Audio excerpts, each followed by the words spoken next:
Welcome to my channel. Today's story is about how a racist mom almost destroyed her son's happiness. This is a true story. When I met Daniel, I thought I'd found my forever. His smile felt like home. But when he introduced me to his mom, all the warmth went out the window. This happened in South Africa. I was born and raised in Johannesburg. Back then, the city was still recovering from the brutal apartheid regime, but most of the wounds were physical. The scars that ran deeper were slowly healing. I wanted to be a teacher. So after high school, I started taking night classes while working as a waitress during the day. I had dreams, hopes, and ambitions, but the only thing that kept me going was my smile. If people could look beyond my skin, they'd see the real me. And I met Daniel. We were both volunteering at a charity event in Cape Town. He was quiet, a good listener. When he talked, it was easy to believe him. When he laughed, it felt genuine. We started spending a lot of time together, explored markets, shared street food, talked about everything and nothing. But the most important thing was how we looked at each other. It was effortless, comfortable. One evening, while walking along the beach, he told me about his mom. She's old-fashioned and sometimes difficult, he said, scratching the back of his neck. I knew what he meant. Parents can be protective, but I thought this would be easy. All I needed was his love. A few weeks later, he asked me to meet his parents. I was so nervous I could barely eat.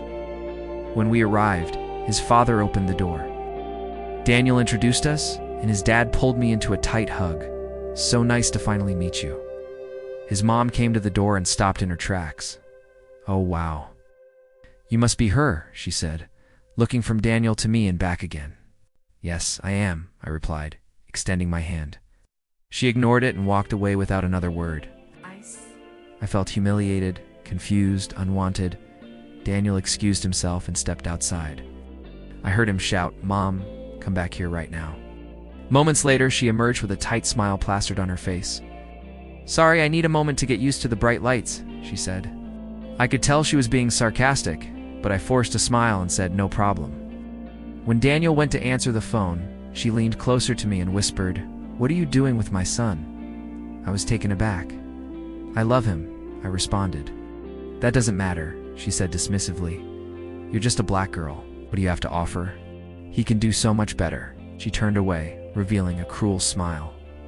I couldn't believe what I was hearing. This was supposed to be a happy occasion, but it was turning into a nightmare. Why did she hate me? I wondered. Hadn't she seen the way Daniel and I looked at each other? The love we shared? We sat down to dinner in awkward silence. I tried to make conversation, but she either ignored me or answered with one-word responses. Finally, Daniel couldn't take it anymore. "Mom, why are you treating her this way? I love her, and I want you to get to know her. She's amazing." His mom stood up abruptly. "It's enough, Daniel. This is my house. And while you may be able to tolerate this woman's presence, I can't. Get out," she screamed. Daniel was shocked. I was scared, but deep down, I knew this was a test. A test to see if I would stand by my man, to see if I would fight for our love. And I knew exactly what I had to do. This is part 2 of the story.